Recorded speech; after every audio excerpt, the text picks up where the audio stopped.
দ্বাপর যুগের শেষাংশে কার আবির্ভাব?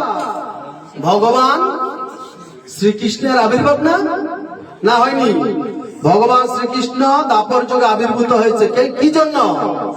জীব শিক্ষার জন্য। তো জীব শিক্ষা দিতে গিয়ে কুরুক্ষেত্রে যুদ্ধ হয়েছে। আর এই কুরুক্ষেত্রে 18 যুদ্ধে গীতার 18 অধ্যায়। তাই একটা অধ্যায় একটা শ্লোকে তিনি বলেছেন কি, আমি কোনো কিছু করি না।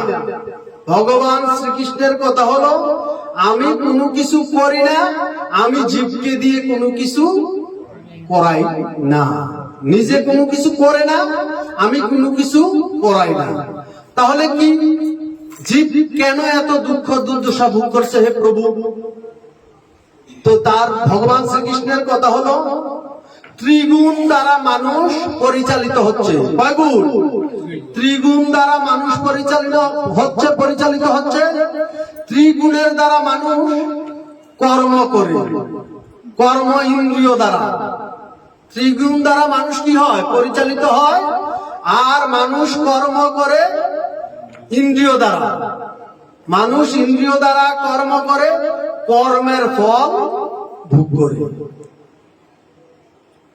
তাহলে কি হলো? মানুষ গুণের দ্বারা কর্ম করে, কর্ম ইন্দ্রিয় দ্বারা কর্ম করে, কর্মের কারণে মানুষ কর্মফল ভোগ করে। সুন্দর কথা না? তাহলে পরিষ্কার শ্রীকৃষ্ণ বলছে গীতাতে, আমি কোনো কিছু করি না, আমি কোনো কিছু করাই না। সুন্দর কথা। তাহলে এখানে শিব সংহিতার কথা, শিব সংহিতা কাকে বড় করে দেখানো হয়েছে? শিবকে না দেখানো হয়নি? তাহলে এতক্ষণ আমরা যে কথাটা বলছি কি, ওম ন পূর্ণং ন পাপং ন সুখং ন দুঃখং ন মন্ত্রং ন তীর্থং ন বেদং ন যজ্ঞং অহং ভুজ্যনৈব ভুজ্যনং ভুক্তা চিদানন্দ রূপ শিবহং শিবহং। জীব যতদিন না পর্যন্ত কর্মের দ্বারা শিবত্ব প্রাপ্ত না হবে, জীবের মুক্তি নেই। আর এই 84 লক্ষ জনই কি করতে হবে? আসা যাওয়া অতিক্রম করতে হবে। যেদিন এই মানব জাতি জীব কর্মের দ্বারা শিবত্ব প্রাপ্ত হবে, ওই দিন জীবের মুক্তি। প্রত্যেকটা জীবই কি শিব। তাহলে কথাগুলোর সাথে শিব সংহিতার সাথে শ্রীমদ ভাগবত গীতার মিল আছে না? না কোন বেশ কম? এখানে বলছে কি, আমি পাপ করি না, পুণ্য করি না, সুখ করি না, মন্ত্র করি না, তীর্থ করি না, বেদ করি না, যজ্ঞ নহি। আমি ভুজ্য নহি, ভুক্তা নহি, ভুজন নহি। সচ্চিদানন্দ শিব রূপে আমি সর্বত্র কি বিদ্যমান। সব জায়গায় আসেনি শিব? না নাই, প্রত্যেকের ভিতরে আসেনি, আছে।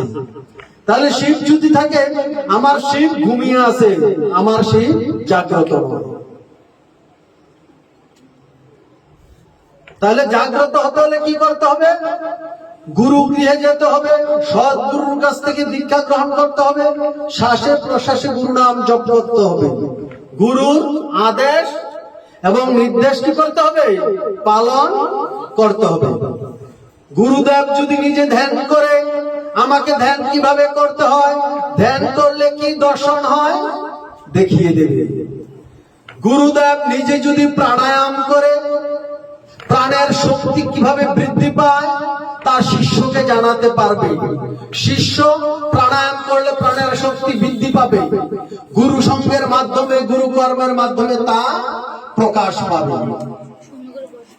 এখন কারো কোন বিষয়ে আসলে জানার আছে কিনা? প্রশ্ন, কোন শ্লোক বা কোন বিষয় জানার আছে কিনা?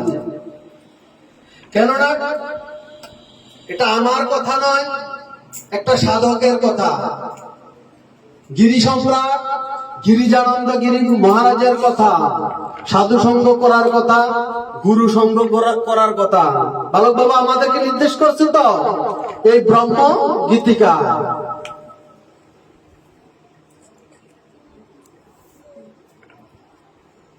আমাদের অনেক বিষয়, যেমন এই যে এখানে বিষয়টা, আমার মৃত্যু ভয় এবং জাতিভেদ নেই, আমার পিতা নেই, আমার মাতা নেই, এমনকি আমার জন্ম নেই।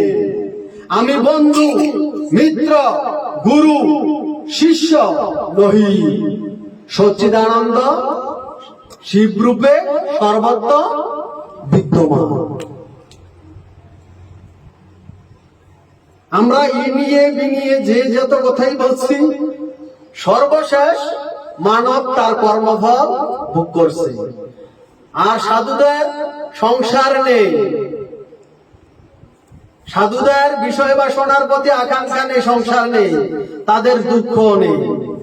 আমাদের সংসার রয়েছে, স্ত্রী রয়েছে, পুত্র পত্রাদি রয়েছে, এই জন্য আমাদের দুঃখ দুর্দশা রয়েছে না নেই? এখন এই সাধু সঙ্গ করার জন্য, ধর্ম করার জন্য গুরুদেব কেন নির্দেশ করে? গুরুদেব প্রকৃত সত্যটা জানে। কেন? কলির অবতার কে? কলির অবতার গৌরাঙ্গ মহাপ্রভু। আর এই গৌরাঙ্গ মহাপ্রভু ছোটবেলায় সংসার করেছিল, তার নাম হয়েছিল নিমাই। নিমাই সংসার করে দেখেছে সংসারে কি যাতনা, তাই সংসারের বিষয় বাসনা ত্যাগ করে, স্ত্রী সঙ্গ ত্যাগ করে, পরিবার ত্যাগ করে দেশে দেশে ঘুরে বেরিয়েছে, হরিনাম করেছে। আর কলিতে তার নাম হয়েছে গৌরাঙ্গ মহাপ্রভু। যদি নিমাই আমার মতন সংসারে পড়ে থাকতো, আমাকে যেমনি করে মানুষ সাধু বলে না, নিমাইকেও কোনোদিন সাধু বলতো না। সাধু হতে হলে প্রকৃত সত্যটা জানতে হবে। কেন বললাম? এই যে আজকে দুলন্ধর আমার কাছে আরো পূর্বে 2000 টাকা দিয়েছে, যে আমার পেশামশাই 2000 টাকা দিয়েছে, এটা কি করা? তো আমি করছি যেটা ভালো মনে হয় করো, কোন এটা তো আপনি করবেন। এখন আমার কাছে কিন্তু দুলন্ধর 2000 টাকা দিয়েছে, আমি আমার মতো করে খরচ করেছি। আর এই টাকাটাতে আমি যদি 2000 টাকার পরিবর্তে 2200-2300 টাকা খরচ না করে যদি 1500 টাকা খরচ করতাম, দুলন্ধর কোনোদিন আমাকে বিশ্বাস করতো না, 2000 টাকা আমাকে দিত না। আমাকে ওই দিন বিশ্বাস করবে। কর্মের মাধ্যমে মানুষ বেঁচে থাকে, কর্মের মাধ্যমে ধর্ম। যখন দেখবো একটা মানুষ যে আমি দিয়েছি 1000 টাকা, এখানে খরচ হয়েছে 1200 টাকা, মন থেকে বিশ্বাস করবো, সাক্ষী প্রমাণের প্রয়োজন নেই। আমি ভালো মানুষ, সৎ মানুষ, কাউকে সাক্ষী করার দরকার নেই। কর্মের মাধ্যমে প্রমাণ হবে কেউ না কেউ জগৎ সংসারে ভালো কাজগুলা করে যাচ্ছে। তাই ধীরে ধীরে আমাদের অনেক বেলা হয়ে যাচ্ছে, আপনাদের মহামূল্যবান সময় আমি আর নষ্ট করছি না। ও